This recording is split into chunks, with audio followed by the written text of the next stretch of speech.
Okay, here we are. So I have sanded the boxes with 320. I wiped them with my denatured alcohol and water, and then I let them sit overnight, and I sanded them again this morning with 320, and then wiped them with the Rubio Monocoat raw wood cleaner. And I don't know if it'll show up. It's not. Trust me, that shit works. Now the next thing I gotta do is I have to fight with this freaking European packaging here.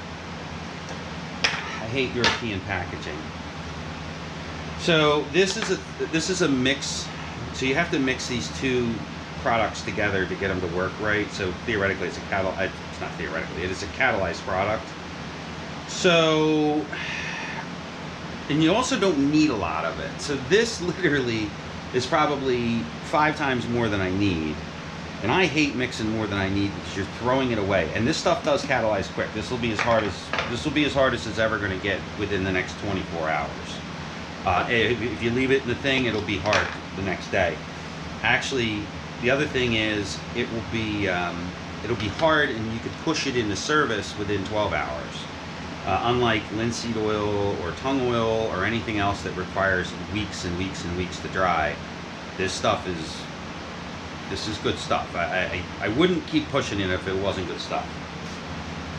Another characteristic of this product is that it actually likes to be spread on, not brushed on or wiped on. I mean, you can wipe it on. I'm going to wipe some of it on. But I use a spreader to put it on usually. This spreader's dirty. I don't particularly like it. But I don't have a good one. So let's just do this. Whenever you're dealing with a catalyzed product, cross-contamination on the forefront of your mind at all times.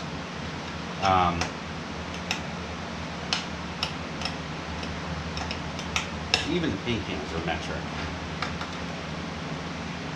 Tool of the devil, I'm telling you.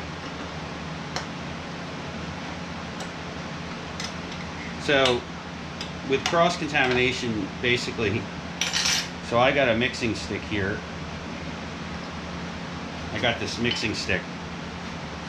Once this stick goes into this material, it doesn't go anywhere else except into this container. Just give it a little mix. Okay, make sure that that's what it is. 1, 2, 3, and a little extra because this isn't a car. This isn't, it is expensive, but it's not, $300 sprayable fucking quart.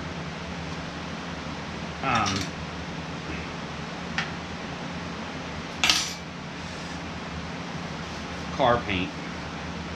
So while I am measuring, I'm not being super duper critical. When I measure car paint or epoxy or anything else, I'm pretty critical about how I measure it.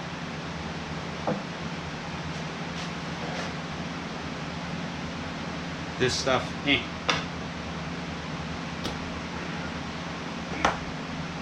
European packaging.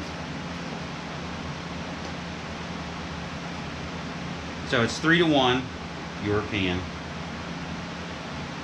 So I put 3 tablespoons of oil in. I'm going to put 1 tablespoon of the hardener in. Seal the hardener up. Actually, before I close the container, I'm going to close it this way and force the air out and then tighten the lid. If I was really anal about it, I'd purge this tank. I'd purge this with argon, because argon is inert gas. A lot of these products are susceptible to oxidation. So this should be, hope, more than enough oil for this project. More than enough. The other funny thing with this stuff in particular is I really love the smell of it. As I'm sitting here smoking a cigarette, I understand the hypocrisy of that. So, I'm going to give it a nice stir.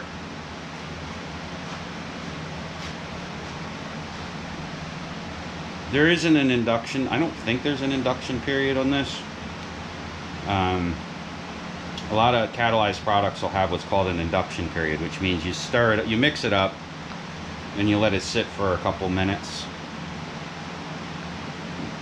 You know what? I'm going to read the directions. Interestingly enough, there's no English instructions. It's all in German, or Belgian, or German. Wonderful. Okay. Alright, well, I don't give a shit then.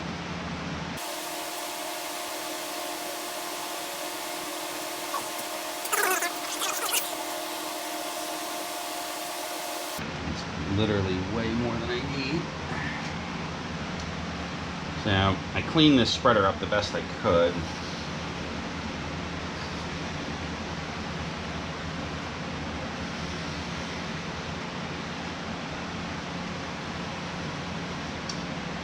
I don't want to make too much of a mess. It is a little sloppy, but it's not it's not too bad. You don't need to put a ton of this stuff on it. As a matter of fact, they tell you less is more. That's why kind of why I use it. It seems like it goes forever.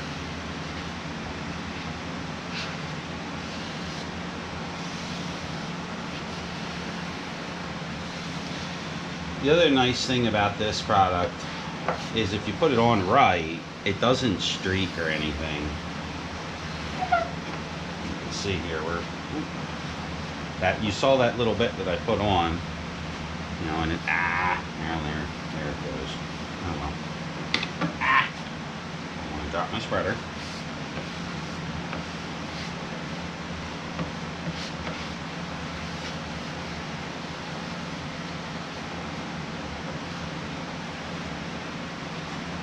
Those holes, I can hit that with a rag. As a matter of fact, just a nice clean rag here. I'm just gonna put it on the rest of it with a rag. Fuck it. I like wipe-on finishes. You know, I can't reiterate enough that I spent my entire career, my entire working career as a car painter. So anything that's relatively non-toxic. And performs well without a whole ton of work to make it perform well. I'm right on board with that.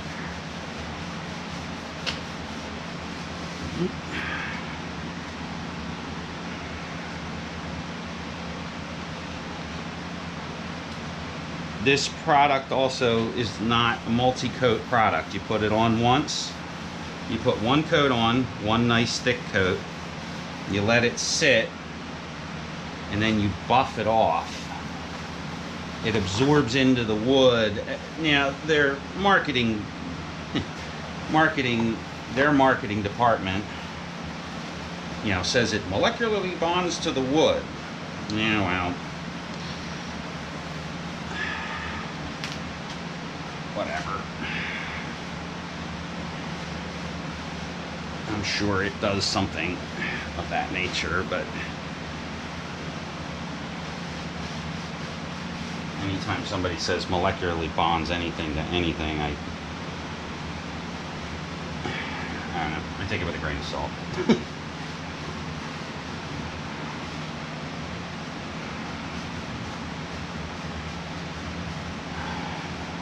But like, this is already starting to set up. As soon as you put it on the wood, it gets, it does do something. I mean, it's definitely interacting with the finish. The finish is definitely interacting with the wood in some way. I don't know what that way is, but it definitely does interact with the wood. As soon as you put it on, it does stuff. And like I said, I can't say what it does because I'm not a chemist, but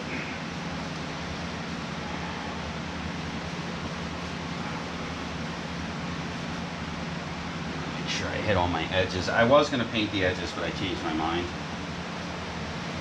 I don't want to get black paint on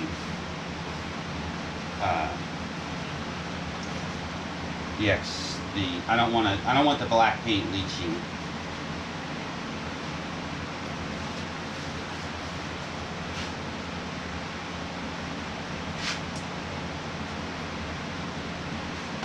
I don't want the black paint leaching. Oop, it's splotchy right there.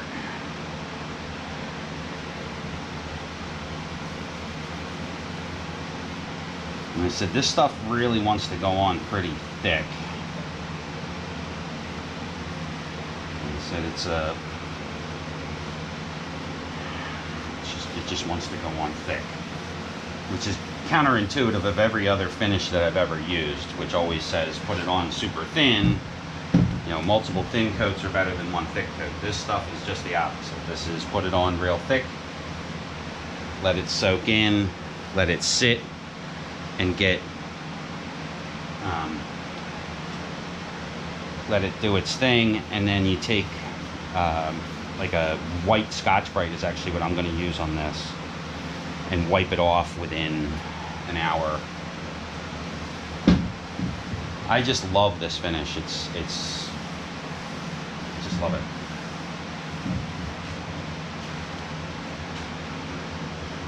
It's very rare for me to say that I love a finish. But this particular one is on my short list of finishes that I really like working with. And again, I guess it's just because it's expensive.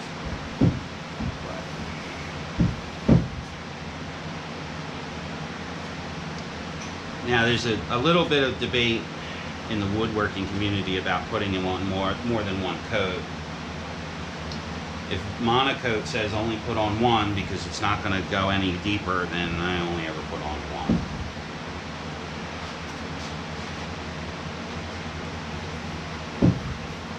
This is actually a hardwood floor finish.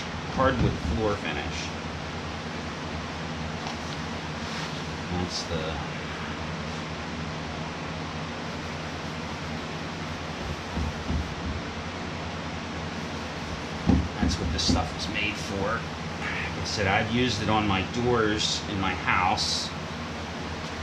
I used it on all the woodwork actually, with tremendous success. I've used it on tables, I've used it on cutting boards, I've used it on everything.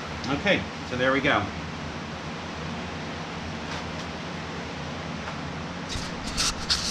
And I'll let that sit for a while. Okay, so this is actually part that I forgot to mention when dealing with this Rubio monocoat. I totally forgot about it until about 5 minutes ago.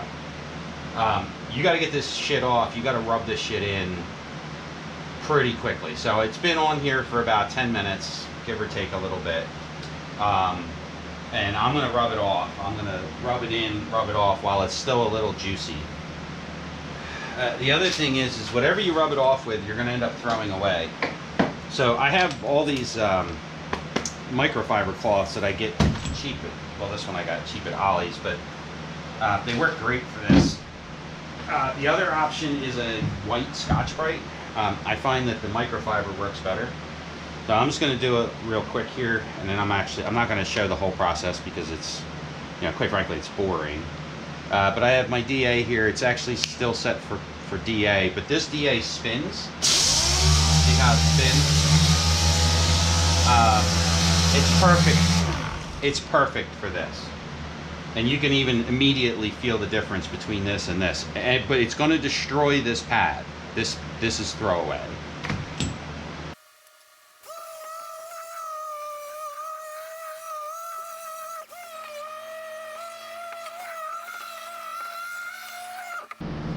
Now, obviously, you can do that by hand, but I'm going to tell you right now, use a tool to do it with, because it just makes it so much more even. It evens out the finish.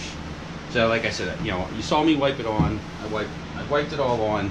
It absorbed in for about 10-15 minutes max. It was literally, yeah, about 10-15 minutes from the time that I applied to this one. By the time I finished that one, walked around, smoked a cigarette, fiddled with a few things, came back to it, and I'm like, and then it dawned on me, hey, I better get that stuff off of there before it gets too hard. It's kind of like the old school Simon eyes. I don't know how old you are, but if you remember old Simon eyes that you had to heat up before you could put it on your car, and then if you did more than like this much, you couldn't get it off. Well, that's the way this stuff is. So you put it on fairly thin, obviously liberal but thin, and then set up either a DA like I did or a buffer, and buff that shit off before it gets hard, because if you don't, you're going to regret it. I did an experiment with a cutting board where I just left it sit on there, and I ended up having to Scotch-Brite the damn thing. It looked great when it was done, but getting it even is difficult, and the best way to get it even is to do it this way.